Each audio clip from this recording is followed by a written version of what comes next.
100 రోజుల పరిపాలన మీద అడ్వర్టైజ్మెంట్ ఇచ్చినప్పుడు ప్రజలు సూపర్ 6 ఏమైంది, సూపర్ 7 ఏమైంది అని చెప్పి ప్రజలు చంద్రబాబు నాయుడు నిలదీస్తూ ఉన్నప్పుడు టాపిక్ డైవర్ట్ చేసేందుకు జూలై 23వ తారీఖున ఇచ్చిన రిపోర్టును ఇప్పుడు తీసి ఆ రిపోర్టును వక్రభాష్యం చేస్తూ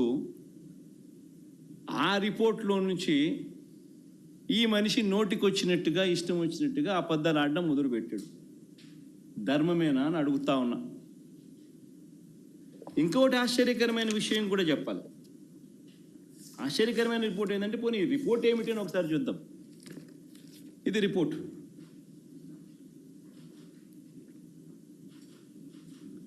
ఈ రిపోర్ట్ చూస్తే ఈ రిపోర్ట్లో కూడా ఏమని కనిపిస్తూ ఉంది.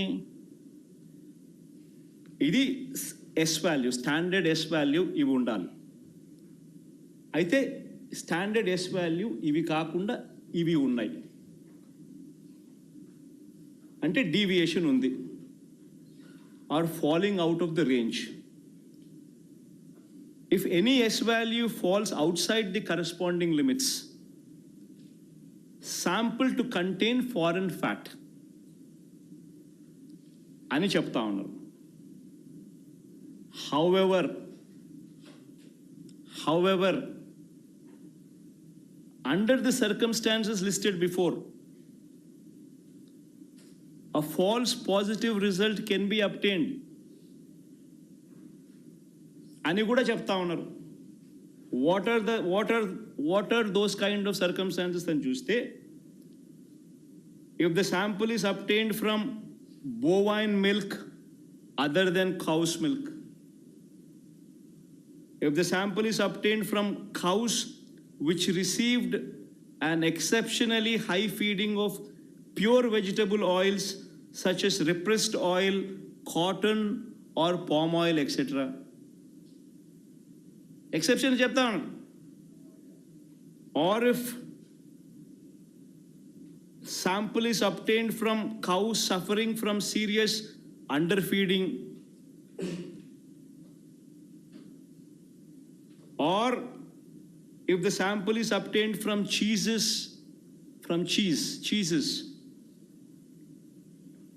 or if the sample is extracted by using the Gerber, Weibull, Berntrop or Schmidt, Bonsky, Rascal methods. అంటే ఇవి ఎక్సెప్షన్స్ కూడా ఉంటాయి అని కూడా చెప్తా ఉన్నారు. నేను చెప్పేది ఒకటే చెప్తా ఉన్నా, ఏదైనా కానీ ఒక రోబస్ట్ ప్రక్రియ టీటీడీలో ఉంది అని చెప్పడానికి సంతోషపడాలి, గర్వపడాలి. టీటీడీ అన్న దేవాలయం అన్నది, టీటీడీలో తయారయ్యే లడ్డు అన్నది, స్వామివారికి దగ్గర తయారయ్యే ఈ కార్యక్రమం అనేది ప్రసిద్ధి కాంచిన గొప్ప పరిణామం అని చెప్పాలి. టీటీడీలో ప్రాక్టీస్ చేస్తూ ఉన్న ప్రాక్టీసెస్ ఎంత గొప్పవి అని చెప్పి ఇంకా మనం పొగుడుకోవాలి.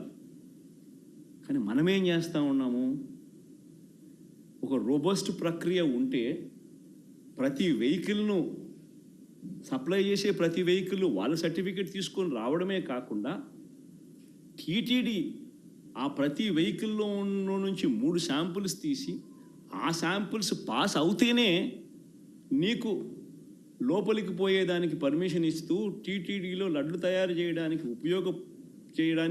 ఉపయోగపెట్టే పరిస్థితి ఉంది అని చెప్పి తెలిసినప్పుడు, ఇంత గొప్ప ప్రాక్టీస్ ఉన్నప్పుడు, ఇంత గొప్ప పరిస్థితి ఉన్నప్పుడు క్రెడిట్ తీసుకోవాల్సింది పోయి మనం ఏం చేస్తూ ఉన్నాము, అబద్ధానికి రెక్కలు కడతా ఉన్నాం. రెక్కలు కడుతూ ఇవన్నీ శాంపుల్స్ ఇవన్నీ టెస్టుల్లో ఫెయిల్ అయినా కూడా వాడేసినారు, లడ్ల కింద తయారీ చేసేసినారు, ప్రజలకై భక్తులకై పంచిపెట్టినారు, భక్తులు అలాంటి లడ్లు తిన్నారు అనే ఒక ముఖ్యమంత్రి స్థానంలో ఉన్న వ్యక్తి టీటీడీ వెంకటేశ్వర స్వామి గుడిని అపవిత్రత పాలు చేస్తూ అక్కడ తయారు చేసే ప్రక్రియను అభాస్పాలు చేస్తూ మన గుడిని, మన వెంకటేశ్వర స్వామిని మనం తగ్గించుకుంటున్నాం.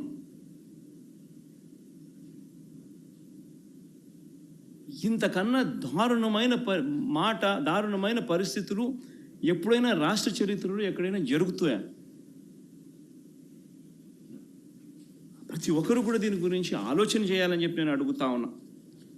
వీళ్ళు చెప్పే మరో దుష్ప్రచారం, కర్ణాటక మిల్క్ ప్రొడ్యూసర్స్ ఫెడరేషన్ KMFకు ఉద్దేశపూర్వకంగానే ఆ కంపెనీ బ్రాండ్ నందినికి నెయ్యి కాంట్రాక్ట్ ఇవ్వలేదని ఆరోపిస్తున్నారు.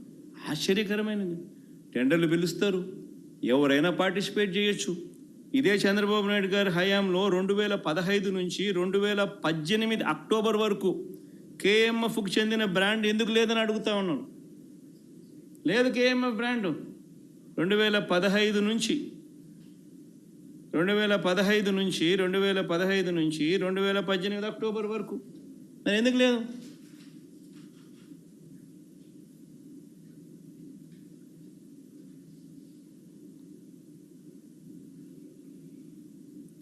ఇంకొకటి ఆశ్చర్యకరమైన విషయం,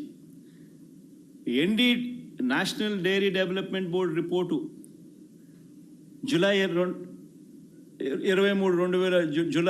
23 అంటే 2 months బిఫోర్ రిపోర్ట్ వస్తే ఏ అధికారి వివరణ ఇవ్వకుండానే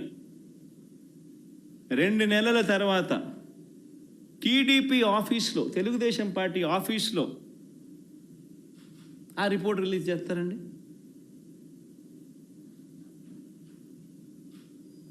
అదే 100 రోజుల ఈయన పాలన మీద అడ్వర్టైజ్మెంట్ ఇచ్చిన రోజు.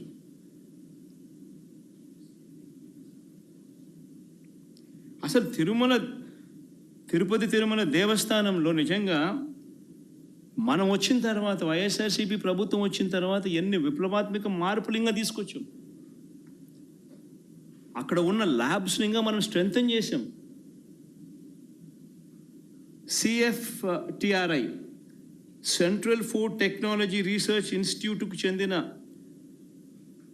వాళ్ళతో అనుసంధానమైనారు టీటీడీ వాళ్ళు. అక్కడ ఇంకా ల్యాబ్స్ను మెరుగుదిద్దినారు. అక్కడ నుంచి సీనియర్ ఉద్యోగుల్ని కూడా రిక్రూట్ కూడా పెట్టుకున్నారు. ఇంకా అక్కడ ప్రతి అడుగులోనూ కూడా టీటీడీ బోర్డు అనేది నిజంగా ఒక విశిష్టమైన బోర్డు. టీటీడీ బోర్డు అన్నది నాకు క్యాబినెట్ కూర్పు చేయడం ఈజీ, టీటీడీ బోర్డు కూర్పు చేయడం ఇంకా కష్టం.